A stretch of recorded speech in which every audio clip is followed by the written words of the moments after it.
الحمدللہ رب العالمین والصلاة والسلام علی سید المرسلین اما بعد فاعوذ باللہ من الشیطان الرجیم بسم اللہ الرحمن الرحیم۔ الحمدللہ ماہ رمضان مبارک اپنی رحمتیں نچھاور فرما رہا ہے۔ جیسا کہ ہم نے سنا کہ رب العالمین روزانہ کئی لوگوں کی، بے شمار لوگوں کی بخشش فرما رہا ہے، جہنم سے آزاد فرما رہا ہے۔ یہ بات ہوئی کہ روزانہ، لیکن آج میں انشاءاللہ آپ کو اس ویڈیو میں بتانے والا ہوں کہ ان دنوں میں، اس ماہ رمضان میں ایک دن ایسا خاص بھی ہے جس میں رب العالمین ہر گھڑی میں کئی لاکھ لوگوں کی مغفرت فرماتا ہے۔ آئیے حدیث پاک سنتے ہیں۔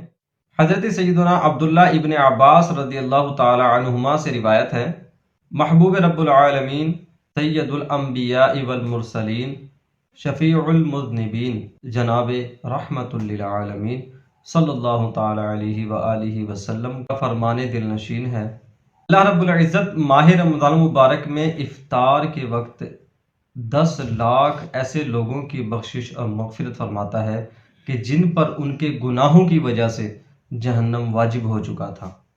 شب جمعہ اور روز جمعہ یعنی جمعرات کو نماز مغرب سے لے کر جمعے والے دن نماز مغرب تک ہر گھڑی میں ایسے 10 لاکھ لوگوں کو جہنم سے آزاد فرماتا ہے جو عذاب کے حقدار قرار دیے جا چکے ہوتے ہیں۔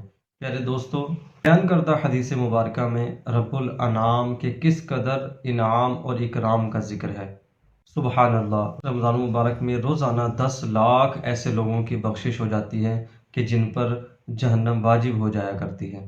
رب العالمین کی بارگاہ میں دعا ہے کہ ہمیں بھی ان گناہ گاروں میں جن کی بخشش کا سامان ہوتا ہے ان میں شمولیت عطا فرمائے، اور خوب ماہ مبارک میں، اس ماہ غفران میں خوب توبہ اور استغفار کرنے، کلام اللہ کی تلاوت کرنے، روزہ رکھنے اور دیگر عبادات اور استغفار اور ذکر اللہ کرنے کی سعادت اور توفیق عطا فرمائے۔ اپنا بہت سارا خیال رکھیے گا، دعاؤں میں یاد رکھیے گا۔ السلام علیکم ورحمۃ اللہ وبرکاتہ۔